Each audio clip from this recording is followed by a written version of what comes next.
Et justement, le monde des lettres, on y est avec vous, Laura Duhamel, Virginie Belaïch aussi. On va en parler. Bonjour, mesdames. On va parler de cette nomination au Collège de France d'Alain Mabanckou, Laura.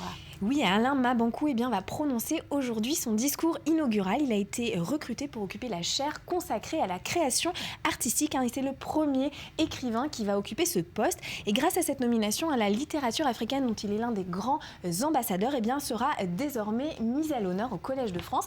Et il a intérêt à bien remplir sa mission, puisque la spécificité du Collège de France, c'est d'accueillir tout un chacun en auditeur libre. On est donc libre ou non d'assister au cours. Alors avant de parler du parcours d'Alain Mabanckou, on va l'écouter. C'était en 2007. Il venait de recevoir le prix Renaudot pour Mémoire de Porc-Épic. Écoutez-le. Ça représente aussi la reconnaissance des lettres francophones, le combat que je mène pour que les littératures africaines ne soient pas toujours mises au rez-de-chaussée des lettres françaises.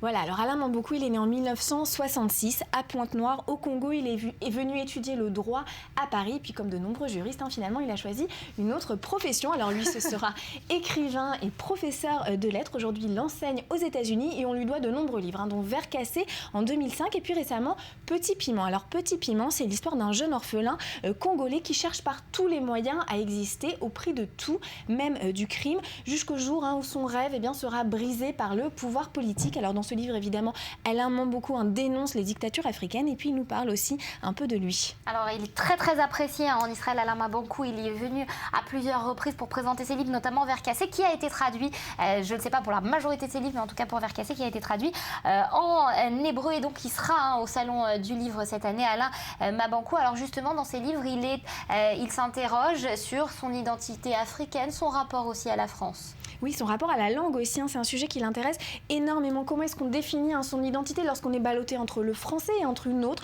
voire même plusieurs autres langues africaines. Alors il évoque aussi souvent dans ses livres les conflits ethniques, les dictatures africaines et puis toujours cette jeunesse qui cherche par tous les moyens à s'en libérer. Et surtout, il faut le dire, Alain Mabanckou, c'est un grand admirateur des femmes. Un peu comme Senghor en son temps, il nous parle de ces femmes et il leur rend par les mots un hommage vibrant. Voilà. Merci Laura de nous avoir parlé de cet auteur ce matin. Alors on va